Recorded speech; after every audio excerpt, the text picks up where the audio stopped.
living from our heart, living from our core, living from our power. We all get more.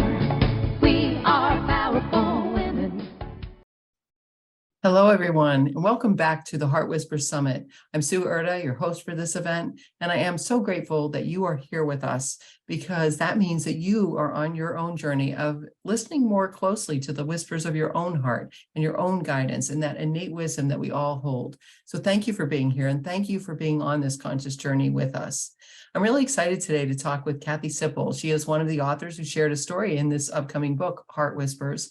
I've known Kathy for many years, and I know that this is going to be a wonderful conversation with her that you will absolutely enjoy. So I'm going to read a brief introduction of Kathy, and then we'll get started talking with her. Kathy Sipple is available to help communities build resilience through asset-based community development, permaculture, and the facilitation of consent decision-making. She is working on a book called Healing Earth Together, expected to be published in 2024. The book will serve as a guide for communities to address environmental and social issues while enriching their own quality of life. Kathy holds a degree in economics from the University of Michigan and is a member of Mensa. She lives in Valparaiso, Indiana with her husband, John. She enjoys frequent hikes at the Indiana Dunes. And Kathy, I'm happy to welcome you today. How are you? I am well. Thank you very much. It's great to be back. Yes, it is. You know, I always enjoy our conversations. I always learn something from you every time we talk. And I love your topic today because nature is very important in my life. And your topic is tuning into nature's messages for guidance and direction. And I know you do this all the time. You're a true tree hugger. You're out there doing it. And, you know, you've been so connected to nature for so long, and it's very important to you. So I'm excited to hear from you about this. Let's talk about this topic, right? Messages from nature. Now, what does that even mean? What is a message from nature? Like, well, how can you tell us what that means? Give us some examples. Yeah, sure. I'd love to. And I'm not saying that my way of listening to messages is the only way, but how it has shown up for me, I just want to clarify that. I think there are a lot of people doing things differently. I'm going to say I just got schooled on something. I'm not on TikTok a lot, but evidently there's a TikTok challenge, like having trees, asking trees to touch you. And I did try that the other day just because I saw it on TikTok. And, you know, if the kids are doing it, I wanted to see. Like, that didn't really speak to me. And, you know, maybe it worked, maybe it didn't, but it just felt different. So I'll just ease into it. When I first started getting what I'm going to call messages from nature, it was much less literal. It was just kind of a noticing, you know, just like a path that you've always taken or something that you've always passed. And you just see something different. I think awakening a curiosity about what is this place around me. This is, in fact, the longest the longest time that I've ever lived anywhere. I've been here in Northwest Indiana in Valparaiso for 20 years now. Next, actually, it'll be 20 years. So I've moved around a lot in my life. And I think becoming a person of place is a term that I've learned recently. It's, you know, I'm not indigenous here. There's not really a place I can go back to that, you know, are where my ancestors are from, because they're from so many different places. And those are places I have never lived, really, you know, but anyway, back to the noticing. So just being a person of place that's been here for 20 years, noticing the seasonality, the return of certain flowers. And, you know, I am somebody who does take a lot of photos and I put them on Facebook. So sometimes it's noticing in the moment, but then also Facebook memories is such an interesting jogger of memory. So when I see a plant that I'm now remembering, or an animal that I remembered that I saw, you know, this time a year ago or 5 years ago, it's just kind of cool to have that memory reawakened, and then just to be extra aware that this might be something that I notice on this, you know, day's journey or on this week's journey. And then it almost frees you up to notice more. While you're looking for that thing, you can notice more. So that's just noticing and curiosity, right? It's not exactly to the message level yet, but I think by noticing, oh, there's that interesting pink flower, after a while, you want to know that pink flower's name. It's almost like if you've been showing up at a cocktail party with the same familiar faces, and you've never bothered to cross the room and say, you know what, you look familiar. Can I ask you, like, what is your name? I mean, that may seem like such a silly thing, but taking the time to use, now apps are available to learn, the names. You can just right click and Google image search or something like that. Or again, I'm a big Facebooker and nature photography person, so sometimes I'll ask my friends to tell me. But it's almost like once you ask that plant's name, it takes you into a deepened relationship, just noticing it, knowing its name. I mean, how do we feel when someone remembers our name? You feel noticed, you feel heard. And somehow I think plants do have a consciousness where they know that you've taken that time. The love languages. Okay, here's another kind of strange thing. But one time I found myself noticing about my local park that's just a quarter of a mile from me. I thought, this isn't really as special as the national park that I really prefer to go to. That's the fancy park that needs, the fancy annual pass. And I thought, this park, I'm seeing popped balloons on the beach and I'm seeing trash, and it doesn't look like anybody's taking care of this place.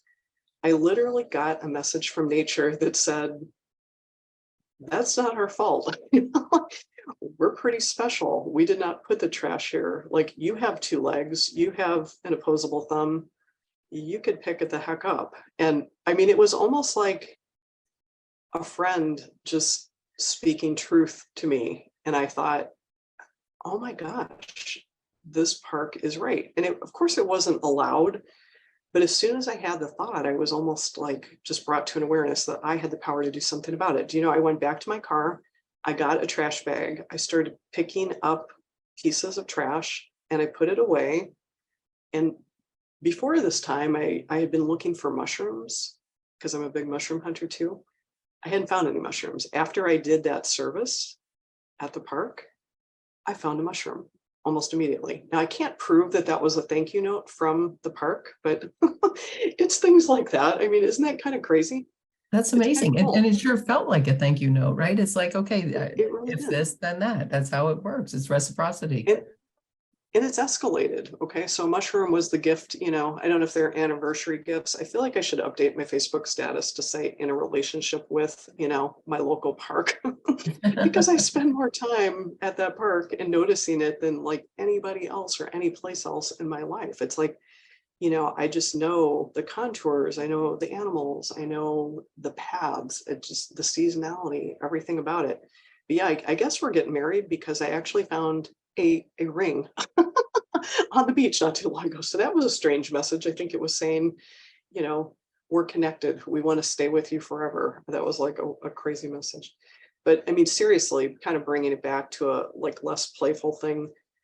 Sometimes the message comes not even when I'm in nature itself. Like, I was very surprised. One time I was getting a shiatsu massage from a friend of mine that I get a lot of interesting, I don't say channeled, but like just kind of a knowing that feels like it was unlocked much more than a book study or a Google search or, something that I actively made a point to go and try to know. I mean, this was early on when I was immersing myself in this natural messaging. I remember she was working on my calf, and all of a sudden I just blurted out. I said, there's a thing called a turkey tail mushroom, and I think it has the power to help cure cancer. And she just said, okay, like where'd that come from? That was kind of random. At that time, I had no knowledge of mushrooms at all. I had no idea that there actually was a thing called a turkey tail mushroom. And sure enough, I Googled it and I found like a pretty scholarly white paper type research that at that time, I want to say it was maybe the University of Minnesota, something. And there was some early study. So now it's a little bit better known that that is a real thing. But at that time, it wasn't something I would have seen on YouTube or the Gaia channel or anything like that. It was like just weird. Yeah. And then one other time, and then I'll stop because I could probably think of more and more and more, but I'll let you ask another question. One time I hugged a tree because you mentioned the hugging trees. And it wasn't a tree that I hug all the time. It was just kind of like a random tree that I wanted to see if I could get a message from. And it had a little bit of like a personality. It almost felt like a male I know you're from the East Coast, like New Jersey area. It almost seemed like it could have maybe been from there. But he was like, yeah, I don't get a lot of hugs. Hey, what's up? And I'm going to say he, because in that case, it really did seem like a male. But he said, you know, that Chinese medicine with the meridians and such. And I was like, yeah, because I did actually work in an acupuncture clinic for a little while doing their marketing. And he said, well, they got that from us, you know, the meridians. He was like, think about it. The phloem and the xylem in wheat trees with the energy that goes up and down. He's like, that's like the meridians. That's where they got it from. And I was just like, okay, thank you. That was an unusual conversation. But I mean, I have Googled that, and I still haven't found that anywhere else. So I don't know if that's a thing that like anybody, science is working on, but I just want that to be documented in this telesummit so that people will know I heard it first from the trees. So we'll see if that bears out. But countless great, interesting conversations with nature if you just give it a chance, you know? Yeah, that's so amazing. And, you know, and you, I think, allow yourself to be guided, and you do that very intuitively, and you're following that. So what was it that inspired you and encouraged you in the beginning to start talking to trees? Yeah, well, I think two things that I can really think of. One was not like real earth shattering, but just kind of, again, a curiosity thing. But there's a website, I think it's still up and running. It's called beliefnet.com.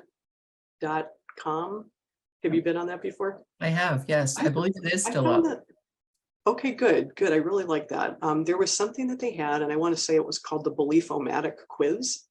And it just like you could answer what your beliefs were, and then it spit out the results for you. This was pre-Facebook, by the way. So this was all kind of like very new before there were all these quizzes and which one are you and this kind of thing.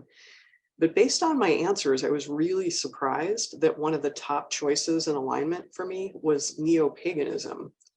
And I grew up Catholic, and then I had like been involved with like Unity Church, went to a Unitarian service or two, studied Kabbalah, but like in no way, shape, or form had I ever thought paganism. You know, I thought that was like, I don't know. I mean, I kind of probably grew up with some negative associations with it, or it just seemed like it was something that was before and not now. But I was curious. So I looked it up. I thought, well, if these are nearly 100% in alignment with what I believe, I should probably find out more about that. I didn't find a real active community of neo-paganists in my area, but it led me down a couple of websites and just schools of thought and things to check out on my own. And I found out that I wasn't really drawn to like being a witch per se. That didn't resonate with me, but more like druidry, which really seemed weird because I thought, aren't all those people dead? And was that even really a thing? Or how do we even know what that was? So no one can tell, you know, because they probably did all get killed off hundreds or even thousands of years ago. But when I found the root meaning of that word, it actually translates to knowledge of the oak. In my very favorite tree that I hug all the time at the Indiana Dunes State Park is a huge old grandmother oak tree. And she was the one that really started giving me the most consistent and uplifting and, you know, powerful messages that have really guided me. And so the second thing, because I mentioned there was more than one thing, the second thing was when I met this tree and decided to ask her to kind of stand in as a mother figure for a while. It was after a pretty traumatic family health emergency where, at least temporarily, my parents just really weren't available to me. They were so busy, you know, dealing with some other emergencies and other people that I learned I'd really kind of taken their constant parenting energy a little bit for granted. Like I could always have them when I wanted them or need them. And luckily, you know, knock on wood, they are back again and I can have that relationship. But for that time, I really missed that mother energy. And so I just hugged this tree one day and I said, you know, my mom is kind of busy right now. Could I like would you kind of be my mom? I like to stand in as my mom. And I just thought, thinking ahead, I know, unfortunately there will be a day when my mom is, not on this earth. And I just thought, wouldn't this be cool if I could show my mom this tree and maybe like get her to have this be our meeting place. And so the tree really made good on that promise. Like I hugged the tree gave me messages. And finally, when my mom was able to come and visit, I took her on a hike and I told her I was going to introduce her to a special tree. And I hadn't given her a heads up. And she was like, "Oh, I want to be that tree. That tree's awesome." She just went right to it. And that was the tree. And so anyway, long story, but that was just kind of cool. So I think having, a few special trees that you really bond with, but then knowing that you can really strike up a conversation almost anywhere and probably have something of value that comes of it. I've started to now think of trees as almost like antennas for places where you can go. I mean, they're tall, so they look like an antenna, right? But think about it. Where do ideas even come from? Do we really think they all come from us? I don't think so. Like, I think we're more like radio stations, and you decide to tune in to radio waves, and the waves are out there. And as human beings, like we've kind of like limited ourselves to this bandwidth right here, and we can only listen to these channels. But the trees and the birds and other, animals and other probably beings on other planes that I'm not gifted enough or currently gifted enough to converse with, I think they can tune into those channels. So it's not like real or not real. It's just, what are you willing to do to adjust your bandwidth and change a channel? Like we don't question that electricity is here. Even if my light is currently on the off switch, if I turn it on, that electricity is flowing through. So I feel like when I hug the tree, it establishes that current that then can come through me and allow me to almost like be a channel, for these ideas that are universally available. But because I have the intention and the commitment to understand, through that interpreter, through that divining rod, antenna, I don't know what I want to call it, but it's just, I think it allows me to tune in to that consciousness. Yeah, that's beautiful. So, quick question. How long have you been doing this, talking to trees, communing with trees? I think like when I was a little kid, I just climbed trees. I spent a lot of time in trees. I don't even know if I considered it hugging. It was just like I was sitting out there. I mean, I would like read a book in a tree. I would talk to my neighbor from up in a tree. I just like love being in trees.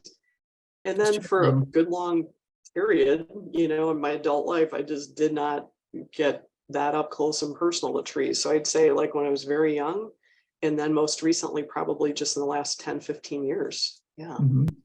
Wow, that's very cool. So with your nature connection, this divine nature connection that you have, how has your life changed since you allowed yourself to really, delve into that?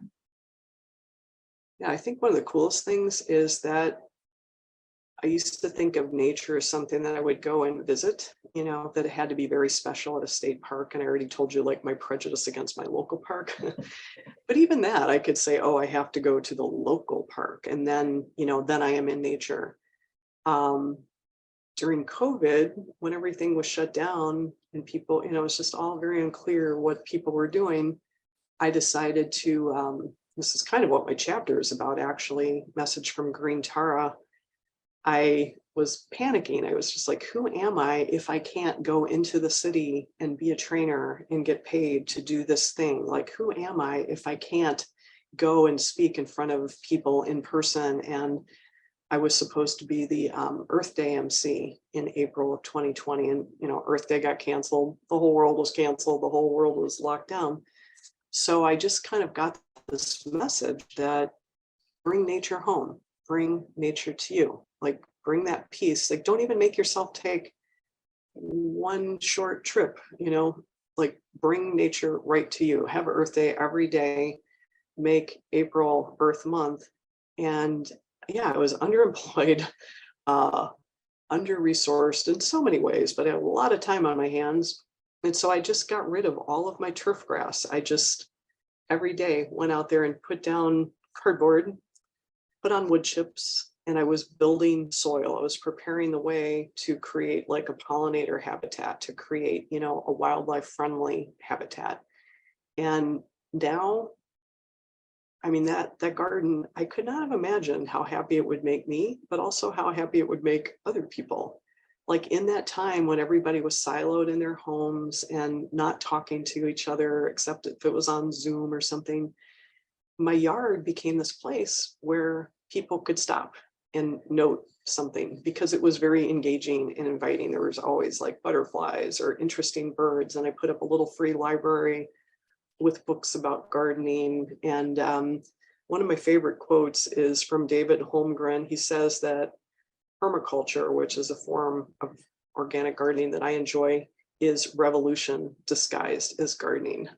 And so I feel like that's kind of what my yard is doing, is just showing you don't have to go to a park. You can bring the park home, you know. And so just restoring, by the way, I only live, like my front and backyard is less than 1/5 of an acre. And that's not, you know, there's still a house that has to take a part of that. There's a driveway that takes a part of that, a deck. So it's not as if this is a huge area. This is probably less than, you know, whatever, my math not so good, 0.1 acres is what I'm talking about for this front yard. But it's amazing that I've seen birds that I would have never imagined. I see rabbits. I saw a frog yesterday, you know, and I live in a very normal suburban front yard. It is like nothing special. All of my neighbors have regular grass and regular, you know, manicured lawns. But last year, my yard was on the garden tour for my county. And on the surveys, I learned that people liked mine the best. And one young woman told me, she said, your yard is the most alive place on the block, you know, just in terms of wildlife, but just the energy of it. And so that has like kind of led me in my climate work. I've been doing climate work with Earth Charter Indiana. And 2 years ago, we did a greenhouse gas inventory. Last year, we did a climate action plan. This year, now I'm leading the charge to do a regional certification here in Northwest Indiana to become National Wildlife Federation's first ever wildlife habitat certified area. And so what that means is we have 4 counties all working together to certify their yards, just like I did. And collectively, we're going to do an aggregate, like a pretty significant conservation area that would support a lot of wildlife. And so it's literally just taken over my work. And it's brought me so much joy. I love that. I love what you're doing and that you're so into it. Like I appreciate that so much. You know, I watched your transformation of your front yard on Facebook as you posted pictures of it and you put the gardens in and all the different plants and shrubs and all the things that you've done, the raised gardens and things. It's just beautiful. It really is amazing. And so that's cool. I think that people would love to visit you on Facebook and see what you've done there. And, you know, Kathy, you know, I could talk to you forever, as we know. We have wonderful conversations. I appreciate you. I would love for you to share with our audience how they can stay connected with you. Tell us about some stuff that you have going on right now, too. Sure, absolutely. Probably the best way to keep up with me in an ongoing way. I do have a website that I can give people. It's kathysipple.com. Probably needs to be updated. It's just kind of hard for me to, like, I'm doing something different literally every day. So the better way for people to get the like juiciest bits of what I'm doing is my link tree. So that's linktr.ee/Kathy Sipple. And I will put an invitation in that link tree for people to find out how they can certify their own yards if they wish to. This month happens to be pollinator month, so it's kind of a really cool time for people to do that and do their bit.